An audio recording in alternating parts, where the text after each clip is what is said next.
up, everybody? Welcome back to another edition of Planet Nerd. And today we're going to jump right into the review of History's Strongest Disciple, Kenichi, chapter 572, I believe. And man, what a series! Like, I don't know why more people aren't reviewing this series just because it's such a solid and just hilarious series. Like, the comedy is very much up there with some of your favorite manga that make you laugh, and also the action of this genre is just it always has you on the edge of your seat because you just never know what's gonna go down, especially when you have two masters going at it or Kenichi going at it with someone who's obviously got more experience than him, but he's just got that heart and determination.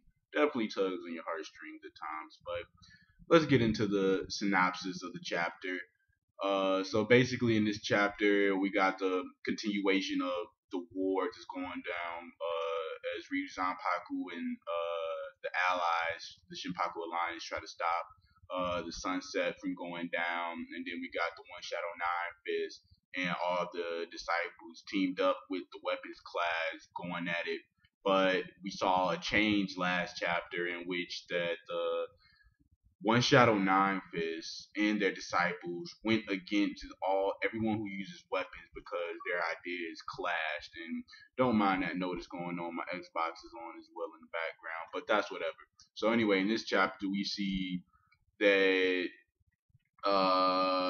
Shiba actually let Nijima escape just so he could get the virus into the missile and stop the missile launch. And then he goes head to head against Miyu's dad. I forget his name right now, but let's just call him Renji. So he goes head to head with him, and he's no match for him as he gets stopped with pretty much just two fingers.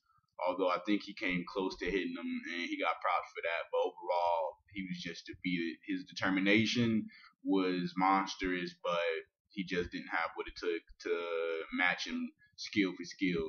And so then we also see Miyu arrive on the scene. She finally beats her two opponents, and we learn something interesting that she actually has mastered her Doki, which is, of course, as you know, the opposite of the Ryuzanpaku key. Is actually the key that the One Shadow Nine Fist use, and it pretty much is deadly and can definitely take a toll on the body. But it's interesting that she actually chose to master it because, as we know, she does have darkness inside her. I mean, just look at her dad.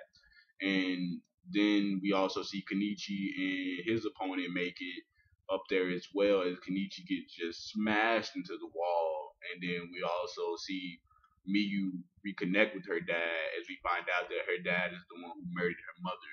And then she pretty much loses her mind as she tries to murder her own father, but then his disciple keeps her at bay. His disciple, we find out, is actually stronger than her. So what does this mean for Kenichi as he steps in and says, I'm going to protect her at all costs? And we already know he got that Mario mushroom power up just from the fact that he needs to protect me. But then on the other side of the spectrum, on the other side of the wall, we got Shigir and we got Nijima. Nijima did some weird dance to try to get past the guards. He got captured, and right as they were about to take his life, and again he's about to die for like the 10th time in this arc, and Shigir comes in, saves him, and now he's actually at the computer ready to upload the virus. So I can't wait for the next chapter. That's pretty much all the major things that went down, and let's get into the breakdown. For me personally, we've got a couple of huge factors that we picked up in this chapter.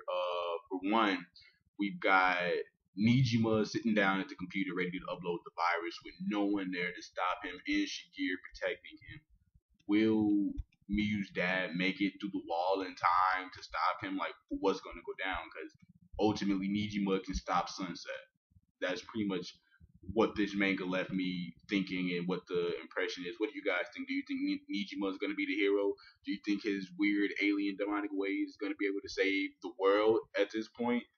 And the second factor is we got Miyu seeing her father. Like, she hasn't seen her father in years, and then just to find out that he's the one who murdered her mother, and even catch him saying that no matter if they're related to me or not, if they get in the way of Sunset, I'm going to kill them. Like, so what do you think Miyu's going through and feeling at this point in time? And the third factor is that we got pretty much it's all up to Kenichi yet again. Like, he has to stop this disciple. Like ultimately, Ryuzan Paku sign depends on whether or not they have the strongest disciple. Not that they're the strongest, but it all rests on the shoulders of their disciple. So Kenichi ultimately can't lose. Like he has to win this battle here and now just to prove that Ryuzan Paku's way is better. And it's just gonna be interesting to see over the next couple of chapters if he can pull it off or not. Because I mean, his opponent is already proven to be stronger than Miyu, even while she's using Doki, which is arguably her strongest form right now. So,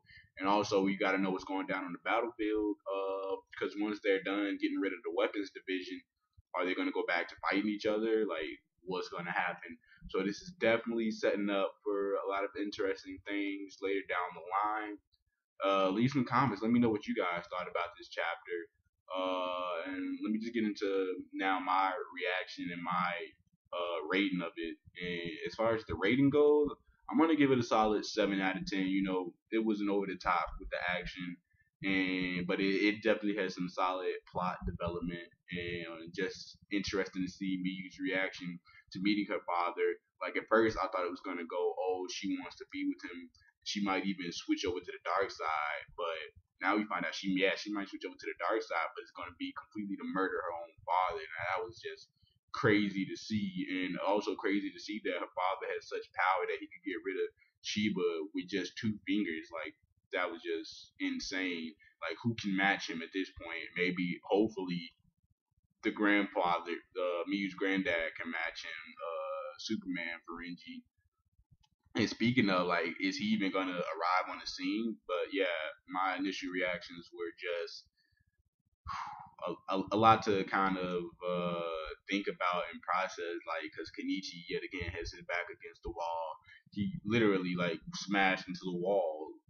His opponent is definitely one that he's never faced, and I question if he can do it or not. But I think with protecting Miyu, that power up right there, I think he'll be able to at least lay some solid hits in on him and not let him just walk away from the battle completely dominant. And again, don't mind that Xbox notice. But yeah, it's definitely can't wait to see what lays down the rest of the arc and how it's gonna go. It's actually on a break next week, so I won't be coming at you with a review. But again, leave comments. Let me know if you like these manga reviews. Let me know if you like the things that Planet Nerd is going to continue to bring to you guys, and what else you guys want to see. Ultimately, we're a group that's just getting off the ground and recording things like that. So, yeah, hit us with your feedback. We love to hear it.